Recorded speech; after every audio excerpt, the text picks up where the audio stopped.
Okay, so I feel like this is gonna be easier than texting all this to you, and it's obviously easier when you see somebody else doing it, but you're asking a big thing from me because I'm gonna mix this dough by hand, which I don't like doing. But I know you don't have a mixer with a bread hook, so for you, I'll do it.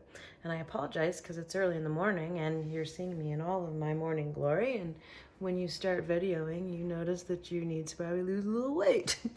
But anyway, so a few things I need you to get ready before you start the mixing process.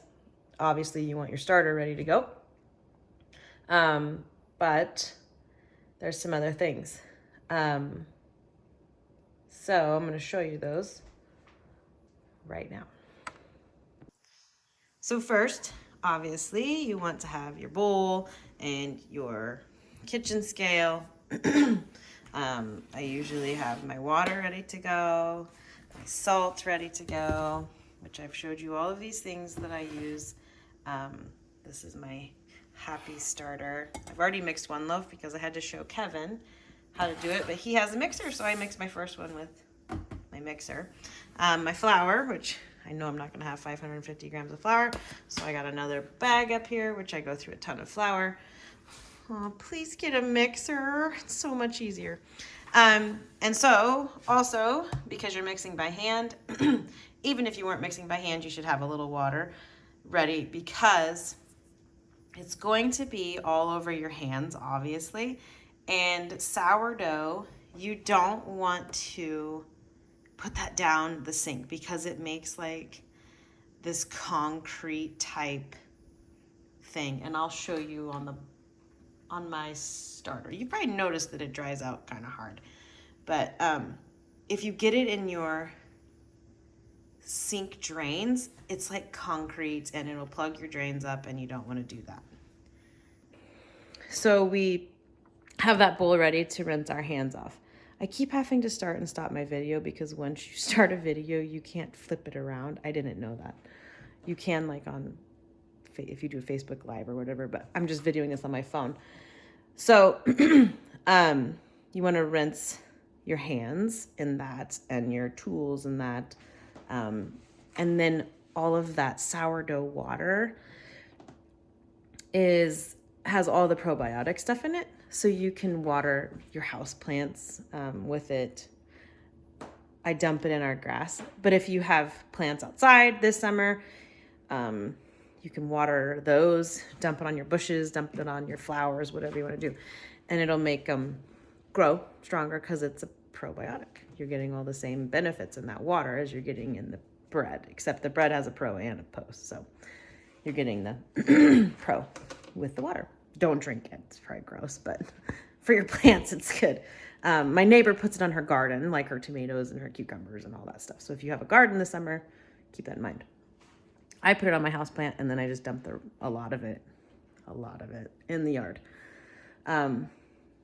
So yes, there's that. But do that because you don't want to plug your sink up. It'll just like almost like a blood vessel, you get like plaque in there, and it just keeps piling up in those spots, and it'll completely shut your drain off. So keep that in mind. Okay, we're coming over here. I'm going to set you down. And so I'm actually using my mixer bowl because it's already dirty. And I'm just going to leave it in here because I already have one that's in a bowl that has my visual markings on it. Okay. So we are going to start. This is a Danish bread whisk. It's not necessary. Very useful, but not necessary. You can just use a fork or a very stiff spatula. So if you have the Pampered Chef, oh my gosh, I can't even think of it. Let me grab it. I can't think of the name. So it's this guy. What is this called? I can't. Small mix and scrape. Yeah, mix and scrape. I think that's what it is. But this is the stiffest one, not like the classic scraper that's just straight. This is like the spooned one, and it's the biggest one because it's the stiffest one. You can use that, I used a fork for a long time, just a fork. It works great for your initial mix, and then you're gonna have to get in there with your hands. So turn your scale on. I have my bowl on my scale. Make sure it's zeroed out, which I know you're smart enough to know that, but I like to say it. Then you have your starter here. Move this. This is the mother. We're gonna put some mother in here. We're gonna do 100 grams of starter. That is what you mix your bread with, 100 grams. In fact, that's what most bread recipes. So if you're gonna do just a regular loaf like I've sent you, it's 100 grams. If you wanna do a sandwich loaf, it's 100 grams. If you wanna do hamburger buns, it's 100 grams. In my recipe book from my neighbor, she does everything is at 100 grams. So I still have some starter. I could make something else, but I don't have time today because doctor's appointment with my mom and I have a funeral. This is the weirdest thing. I'm telling you this because I know this video is only for you. We have a funeral today of a gal. Ryan's known her dad forever. I know her through Ryan, obviously. But she's younger than me. Married to... she's younger than me by several years. Married to a guy that Ryan graduated with. So she's much younger than him. But her dad passed away. And his funeral is... his visitation is from 3 to roughly 4:45. And then the funeral... at p.m. The funeral is at 5. And then... this is in St. Paul. And then burial of the ashes is in Bolus after the service, and then they're having a party.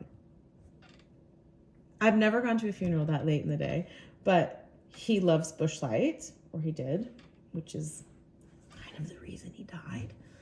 He was an alcoholic, but it's just strange to me that it's also late. It's weird, and he's Catholic, but none of it's at the church. There's no rosary, no nothing. It's weird. Anyways, back to sourdough. So I have my 100 grams of starter in here, and I zeroed out my scale again. I have my whisk in there. I zeroed it out with the whisk in just because I don't want to hold it because it like drips goop everywhere. So now we're going to take our water, which you're going to use 350 grams of water. This is from my refrigerator, so it's filtered. Like I told you, you don't want to use your tap water because city water has, if you lived in the country, it'd probably be fine with well water. I mean, there's obviously stuff in there, but it's probably fine because it's natural stuff. It's not stuff they're adding. So city water, you're going to have fluoride, you're going to have chlorine, all the stuff you don't really want to drink. But in your refrigerator, it filters a lot of that out. Or you can just use bottled water, go to Walmart and buy purified water or whatever, but refrigerator water is fine. So 350 grams is roughly 1.5 cups. I've measured out 1.5 cups. Sometimes when I measure it out, it's perfect. Sometimes it's long, sometimes it's short. The one I just mixed up for Kevin was exactly 350 grams, which never happens. This I just dumped in, and it's 361. So I'm going to take a spoon, because that's too much water. You don't want to overhydrate, because then when you go to shape it and stuff, it's not going to work great. So I just took out, I mean, it's not even very much. It's so weird when you get to doing this, seeing how much water weighs and flour weighs, and I've told you before, it's like a great science experiment. Okay, so I have 350 grams of water in there. Now I'm going to add roughly 10 grams of salt. If you go over, it's not a big deal. If you forget the salt, your bread will taste like poop. It will not be good. Even just 10 grams of salt, it'll taste bad.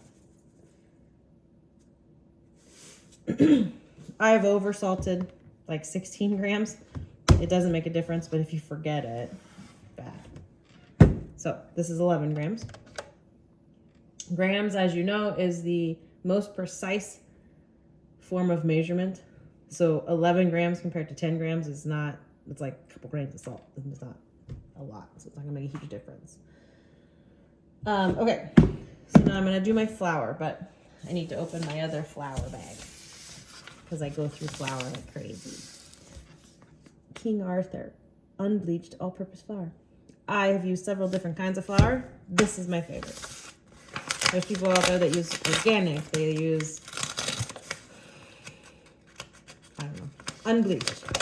You want the unbleached, again, because you don't want that chemical in your flour. It can change the way it rises. It can change a lot of things. So with the starter and the water in there and the salt, I'm going to give it a little mixing.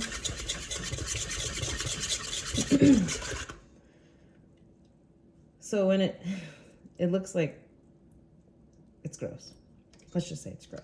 You can clean that off, but as soon as you put it back in the water, it's going to gather up more. So on a fork or anything, it's going to gather up more.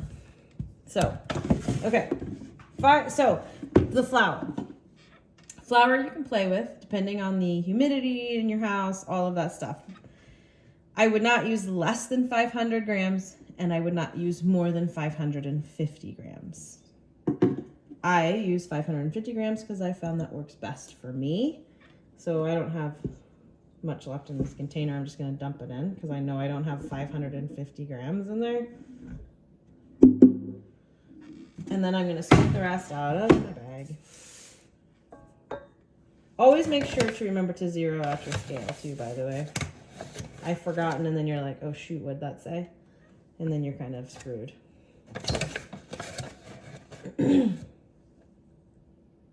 Whoa, that was way too much.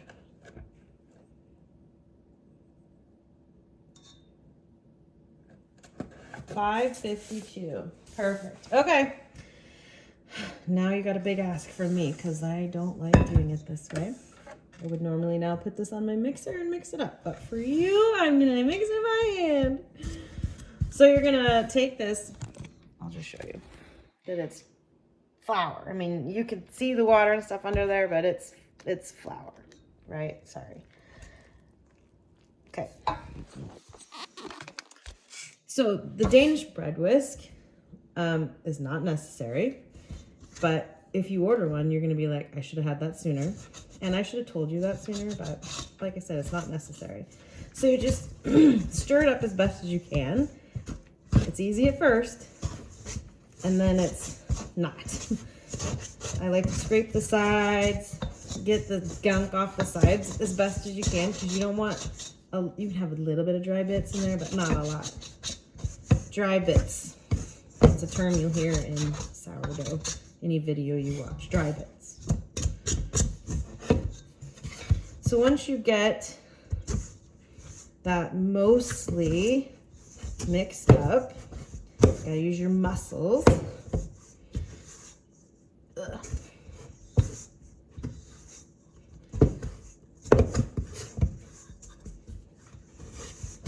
Okay, I'm gonna clean off whatever you're using, your fork, your spatula, your Danish bread whisk.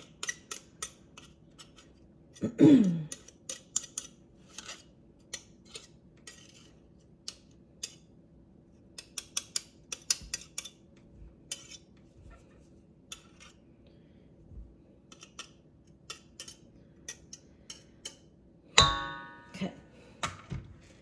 Then I'm going to get my hands just a tick wet in that bowl of water because that's still clean water. So I got wet hands a little bit. And then you're just going to get in there and you're going to squish it like you were squishing meatloaf. You can feel the dry bits in it. So you just want to squish it, make sure there's no flour on the bottom of your bowl. Scrape your dry bits off the sides if you can. It'll peel off, and then you just incorporate it into your dough.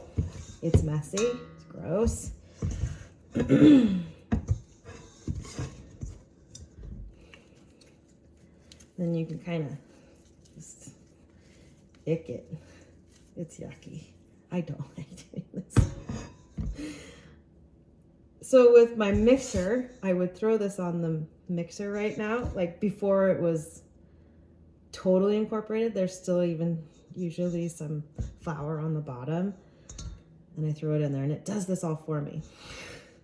So if you really want to make sourdough, like this is the thing you want to do, I wouldn't hesitate to invest in a KitchenAid mixer. I have my Pampered Chef mixer, which is essentially a KitchenAid mixer with a little bit nicer digital stuff on it. Or any mixer that has the ability to knead bread hook. Okay. Ugh. I'm gonna water these babies again because water will help kind of not stick. So the other reason I don't like doing this by hand is I am prone to cracks in my skin, my fingertips. And when I was doing all this by hand, I had my fingers and my hands dry out because you're constantly in gunk and then you're constantly in water. So that was another reason I stopped. I'm going to rinse my hands off. I don't know how I'm going to turn this video off. Anyway, I'll be right back. So you just put your hands in that bowl of water and get them as clean as you can. Get all those stuff off of them.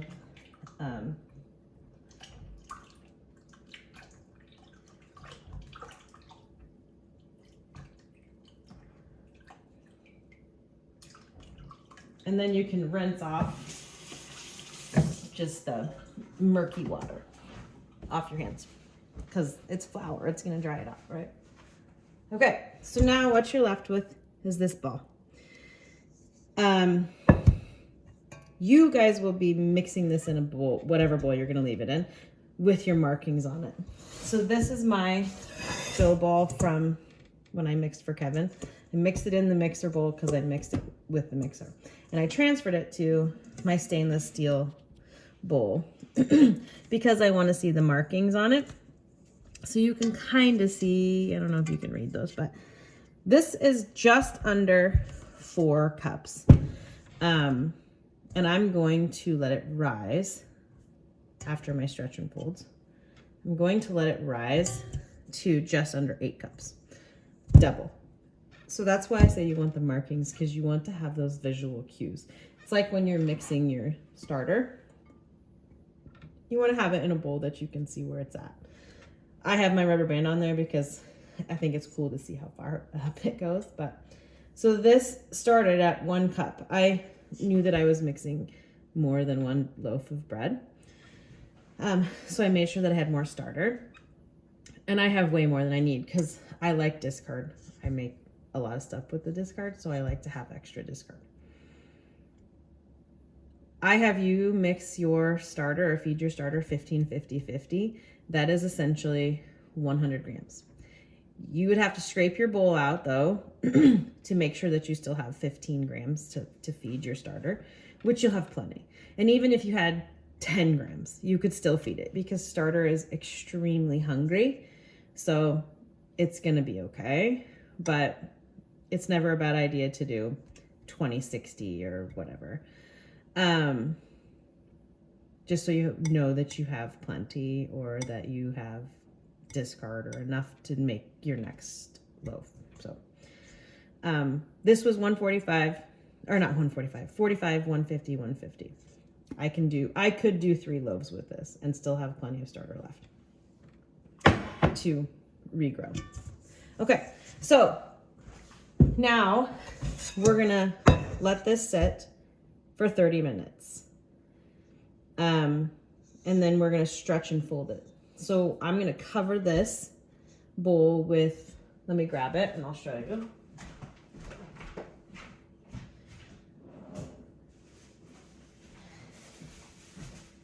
I didn't have all my essentials up.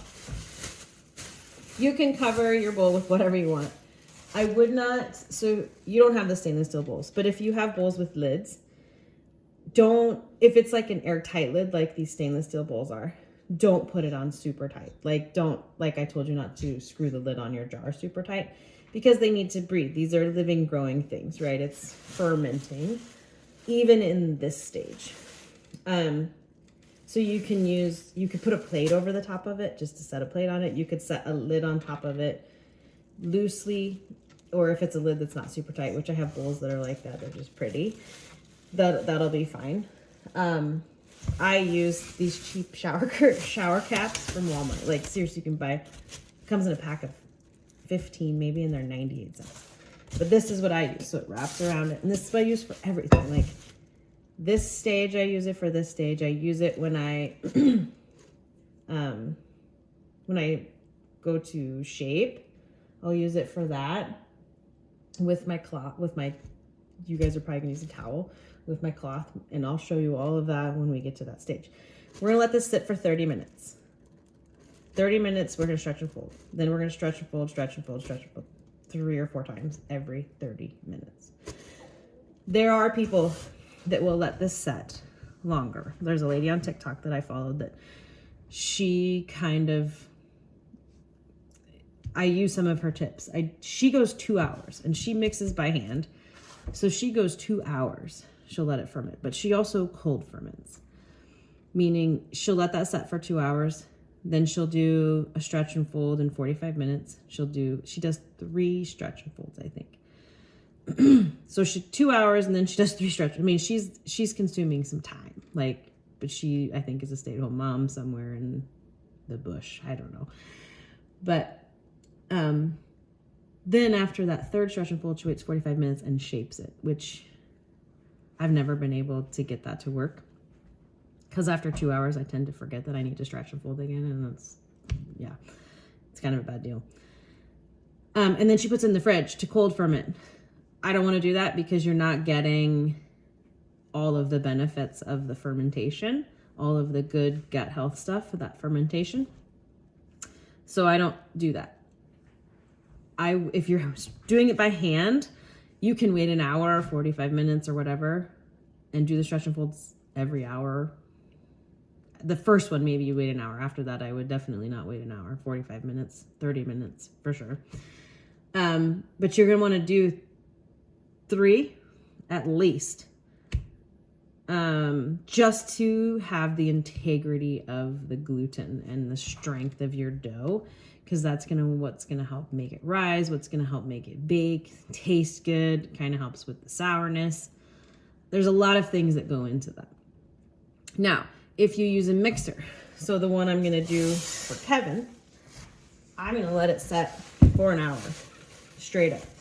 I'm waiting an hour, no questions asked, because it looks totally different. Like, it's the same measurements, same everything. This is with the mixer. Of course, I squished it down in there so that I could see where it was at. But, I mean, this is like bumpy. This is called shaggy. So you can see that it's already gotten a little bit of stretch and fold. So it's very stiff. It's way stiffer than the one I hand did. So I'm waiting an hour. And I will only stretch and fold this one time.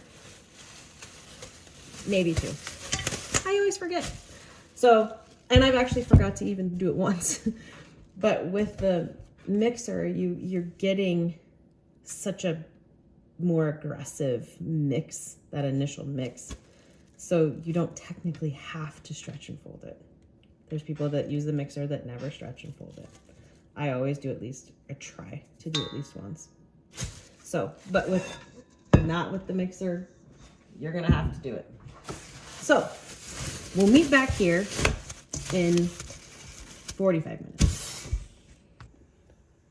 Okay, we're moving on to the stretch and fold era of making sourdough. This is the loaf that I mixed up with the mixer. So it's a little smoother. So, if you were to do this by hand, you might feel some dry bits on the top. That's pretty normal. But with the mixer, it's pretty smooth. So